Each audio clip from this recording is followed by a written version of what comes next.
لله والصلاة والسلام على رسول الله صلى الله عليه وعلى آله وأصحابه وبارك وسلم. أما بعد فقد قال الله عز وجل: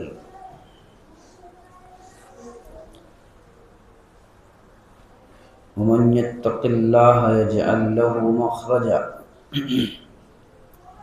ويرزقه من حيث لا يحتسب.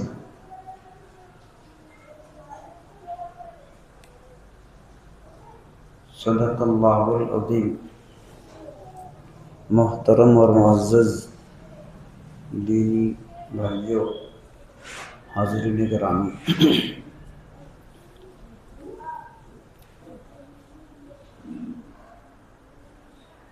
تقوی یہ پورے دین کی، پوری شریعت کی اصل الاصول ہے. اللہ رب العزت نے قرآن شریف میں بہت سی جگہوں پر ایمان والوں کو تقوی اختیار کرنے کا حکم دیا ہے.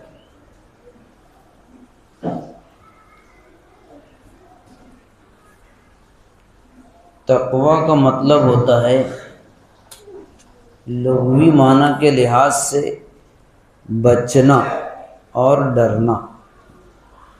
اسے کہتے ہیں یا ایھا الذین آمنوا اتقوا اللہ، اے ایمان والو اللہ سے ڈرو، تقوی اختیار کرو. تو تقوی کے معنی آتے ہیں بچنا اور ڈرنا. اصطلاح شریعت میں شرعی معنی کے لحاظ سے تقوی کی جو سب سے جامع اور سب سے بہتر تعریف کی گئی ہے، تقوی کہتے ہیں امتثال اوامر اور اجتناب نواہی. امتثال اوامر کا مطلب جتنے بھی حکم اللہ رب العزت کی طرف سے ہم کو دیے گئے ہیں اس کو بجا لانا. اوامر کے معنی احکام. امتثال اوامر یعنی تمام احکام کو بجا لانا. اور اجتناب نواہی، اجتناب کے معنی پرہیز، اور نواہی کا مطلب وہ کام جس سے اللہ تعالیٰ نے منع کیا ہے، جیسے جھوٹ بولنا، چوری کرنا، سود کھانا. یہ سب نواہی ہیں، ممنوعات ہیں، ان سے اجتناب کرنا. تو جتنے اوامر ہیں ان پر عمل کرنا اور جتنے نواہی ہیں، ممنوعات ہیں، ان سے احتیاط کرنا، ان سے بچنا، اس کو کہتے ہیں تقوی. اللہ رب العزت نے جو بار بار ایمان والوں کو تقوی اختیار کرنے کا حکم دیا ہے، اس کی وجہ یہی ہے کہ جب انسان کے اندر تقوی رہے گا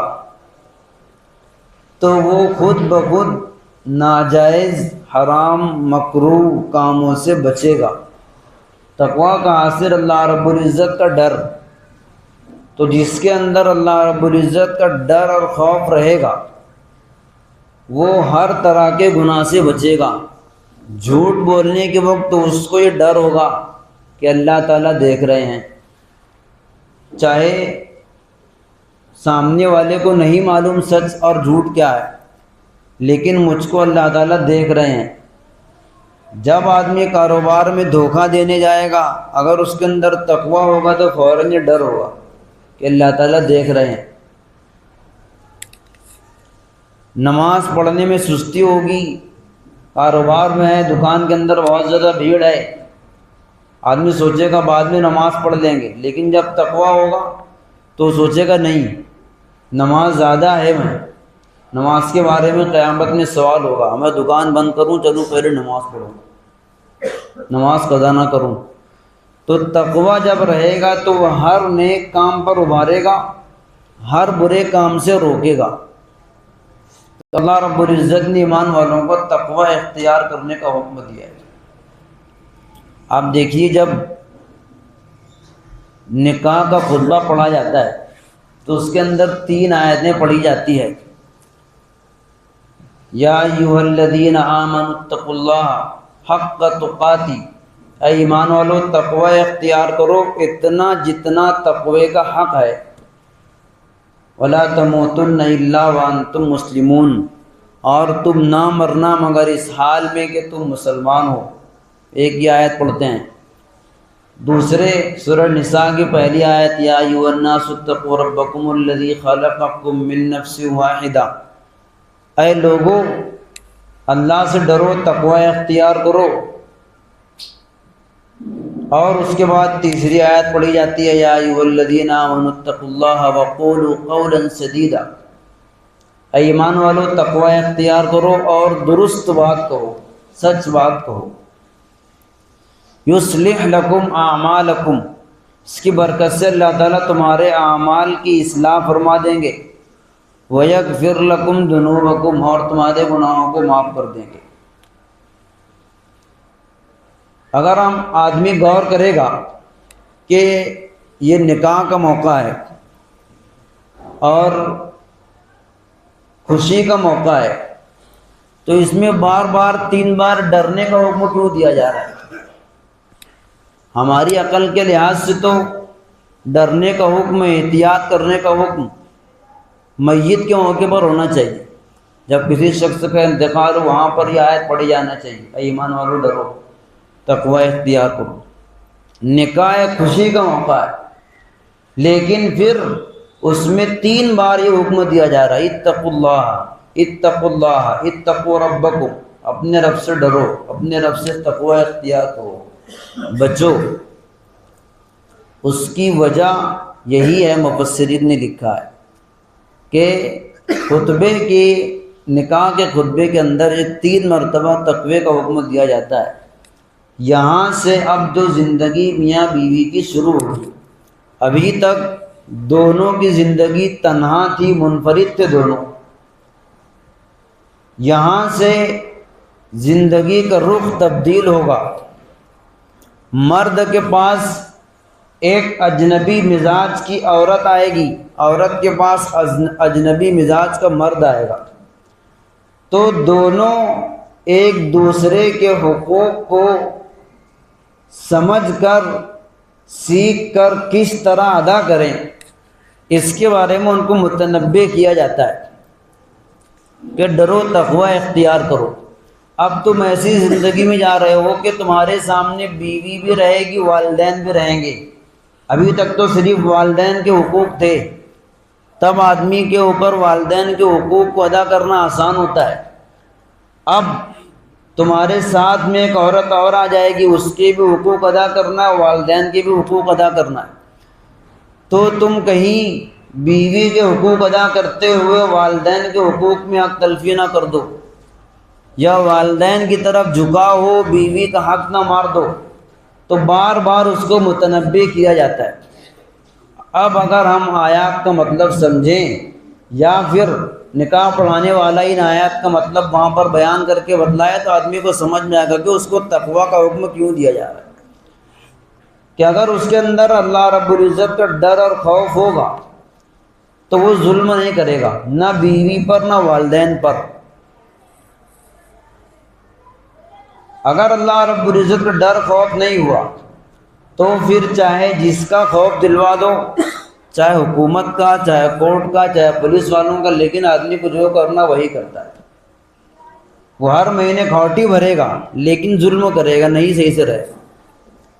اور اگر اس کے اندر تقوی ہوگا، اللہ رب العزت سے ڈر، خوف، احتیاط، ورع اور تقوی ہوگا، تو وہ ان تمام گناہوں سے بچے گا جس سے کسی کے حق تلفی ہو۔ تو اس واسطے اس موقع پر تقوی کا حکم دیا گیا بطور خاص۔ ویسے تو زندگی میں ہر موقع پر تقوی کا حکم ہے، لیکن اس موقع پر بطور خاص 3 بار حکم دیا گیا کہ تقوی اختیار کرو، اللہ رب العزت سے ڈرو۔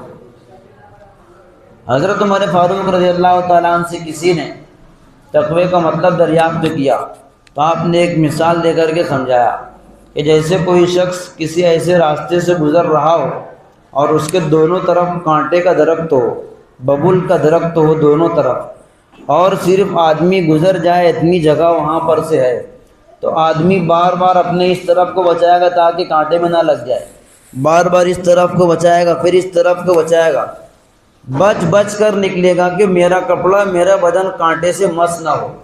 یہی حاصل تقویٰ کا ہے کہ آدمی زندگی سے بچ بچ کے گزارے کہ کہیں میں گناہ میں ملوث نہ ہو جاؤں، میں اللہ رب العزت کی نافرمانی میں ملوث نہ ہو جاؤں۔ اس طرح بچ بچ کے، جیسے وہ گزر رہا ہے وہاں سے کانٹوں سے بچ بچ کر وہ اپنا راستہ پار کرتا ہے، ایسے آدمی بچ بچ کر زندگی گزارے کہ کہیں میری زندگی گناہ کے اندر ملوث نہ ہو جائے۔ یہ حاصل ہے تقویٰ کا، اور اس کے انعامات فوائد دنیا اور آخرت میں بے شمار ہیں۔ اللہ رب العزت متقی کو، تقوی اختیار کرنے والے کو دنیا کے اندر بھی انعامات دیتے ہیں، آخرت میں تو وعدے ہیں ہی بے شمار آیتیں قرآن شریف میں۔ ان للمتقین مفازا حدائق وعنابا، ان المتقین فی جنات و نعیم، ایسے بے شمار آیتیں متقیوں کے فضائل میں، یہ اخروی فضائل ہیں، لیکن دنیا کے اندر یہ بہت سارے فائدے ہیں۔ ابھی اس والی آیت کے اندر پڑھ کر بتایا گیا یصلح لکم اعمالکم، تقوی اختیار کرو اللہ تعالیٰ تمہارے اعمال کو درست فرما دیں گے، ویغفر لکم ذنوبکم، اور گناہوں کی مغفرت ہوگی۔ دنیاوی فوائد میں ایک بہت بڑا فائدہ اللہ رب العزت نے ذکر کیا تقوی اختیار کرنے کا، وَمَن يَتَّقِ اللَّهَ يَجْعَل لَّهُ مَخْرَجًا، کہ جو شخص تقوی اختیار کرے گا اللہ رب العزت اس کے لیے ہر تنگی سے نکلنے کا راستہ بنا دیں گے۔ جب وہ کہیں تنگی میں پھنسے گا اللہ رب العزت ایسا راستہ بنائیں گے غیب سے، اس کو گمان بھی نہیں ہوگا، وَيَرْزُقْهُ مِنْ حَيْثُ لَا يَحْتَسِبُ، روزی ایسی جگہ سے عطا فرمائیں گے گمان بھی نہیں ہوگا۔ تو اللہ رب العزت تقوی اختیار کرنے پر تنگی سے نکلنے کا، پریشانی سے نکلنے کا راستہ بناتے ہیں۔ اس آیت کی تفسیر میں آپ کو ایک واقعہ سناتا ہوں، بالکل آیت ایک دم واضح ہو جائے گی 2 2 4 کی طرح۔ حضرت اقدس تھانوی رحمۃ اللہ علیہ ان تمام چیزوں کے اندر شدت احتیاط سے کام لیا کرتے تھے۔ سفر کرتے ہوئے آپ ایک مرتبہ ایک اسٹیشن پر پہنچے، رات کا وقت تھا، مغرب کا، حضرت کے ساتھ میں کچھ آپ کے خدام تھے۔ جب آپ اس گاؤں سے، جو اسٹیشن کے قریب گاؤں تھا، وہاں جلسے میں گئے تھے، وہاں سے نکلنے لگے تو وہاں کے کسی بڑے شخص نے اسٹیشن ماسٹر کو فون کر کے اور رابطہ کر کے کہا تھا، رابطہ کر کے کسی آدمی کو بھیج کر کے، کہ ہمارے یہاں کے بڑے مولانا اسٹیشن پر آ رہے ہیں، وہ وہاں کچھ دیر، گھنٹہ 2 گھنٹہ رات کے وقت رکیں گے، ان کے رکنے وغیرہ کا اچھا انتظام کر دینا۔ اس وقت ایسا تھا، ابھی سے ماضی قریب میں کچھ سالوں پہلے ہندو مسلم سب مل کر رہا کرتے تھے، اتنی دشمنیاں نہیں تھی جتنی ابھی ہو گئی، نفرتیں نہیں تھی۔ اسٹیشن ماسٹر غیر مسلم تھا، اس نے جب حضرت وہاں پر پہنچے، جس روم کے اندر حضرت ٹھہرے تھے، اندھیرا تھا، تو اس نے لانٹین بھیجی۔ لانٹین جو بڑی عمر کے لوگ ہیں وہ سمجھتے ہوں گے، جیسے چراغ جلاتے ہو ویسے بڑا ایسے رہتا جلانے کے لیے، تو لانٹین بھیجی جلانے کے واسطے۔ تو حضرت نے اس لانٹین جو شخص لے کر آیا تھا اس سے پوچھا کہ یہ لانٹین کس کی ہے؟ تو کہا کہ یہ اسٹیشن کی ہے، سرکاری عملے کی ہے۔ تو حضرت نے اس کو یہ کہہ کر واپس کر دیا کہ اس کا استعمال میرے لیے جائز نہیں ہے، یہ سرکاری چیز ہے، عام استعمال کے لیے ہے، اس کو عام لوگ استعمال کریں گے، کسی مخصوص آدمی کے لیے خاص کر دینا درست نہیں۔ یہ ہے شدت احتیاط۔ ہمارا دماغ تو وہاں تک جاتا ہی نہیں۔ ہم لوگوں کا حال یہ ہے کہ ہم لوگ پوری زندگی چوری کی مٹی پہ گزار دیتے ہیں۔ وہ روشنی حضرت نے قبول نہیں کیا، کہا کہ اس کو لے جائیے، یہ میرے لیے درست نہیں ہے، میں اندھیرے میں رہوں گا۔ جب وہ شخص جو لے کر کے آیا تھا وہ گیا اسٹیشن ماسٹر کے پاس، کہا کہ انہوں نے اس طرح کہہ کے واپس کر دیا ہے۔ تو پھر اس شخص نے اسٹیشن ماسٹر نے اپنی ذاتی لانٹین جو گھر سے لے کر آتا تھا وہ بھجوایا اور کہا کہ یہ میری گھر کی ذاتی لانٹین ہے، میں آپ کو یہ جلانے کے لیے، روشنی کے لیے دیتا ہوں۔ یہ ہے وَمَن يَتَّقِ اللَّهَ يَجْعَل لَّهُ مَخْرَجًا، جو تقوی اختیار کرتا اللہ رب العزت اس کے لیے راستہ نکال دیتے ہیں تنگی سے نکلنے کا۔ حضرت نے تقوی اختیار کیا اور جو لانٹین آپ کے لیے جائز نہیں تھی اس کو واپس کر دیا، تو اس شخص نے اپنی ذاتی لانٹین جلانے کے واسطے تھی جس کا استعمال جائز تھا۔ سے ایک نہیں بے شمار واقعات ہیں اکابر کے اسلاف کے کہ تقوی اختیار کرنے پر اللہ رب العزت کیسے تنگی سے نکلنے کا راستہ پیدا فرماتے ہیں اور ایسی جگہ سے رزق عطا فرماتے ہیں انسان کو گمان نہیں ہوتا۔ اللہ رب العزت تقوی اختیار کرنے پر دنیا میں آخرت میں بے شمار فوائد عطا فرماتے ہیں۔ ہر نیکی کے کرنے کی بنیاد، ہر برائی سے بچنے کی بنیاد یہ تقوی ہے کہ آدمی تقوی اختیار کرے، بچ بچ کر زندگی گزارے، اور اگر کبھی کوئی گناہ ہو جائے تو اللہ رب العزت مغفرت کرنے والے، معاف کرنے والے، اپنے توبہ کی گناہوں سے مغفرت چاہے، استغفار کرے، اللہ رب العزت مغفرت فرماتے ہیں۔ اللہ رب العزت عمل کی توفیق عطا فرمائے۔ وآخر دعوانا الحمد للہ رب العالمین۔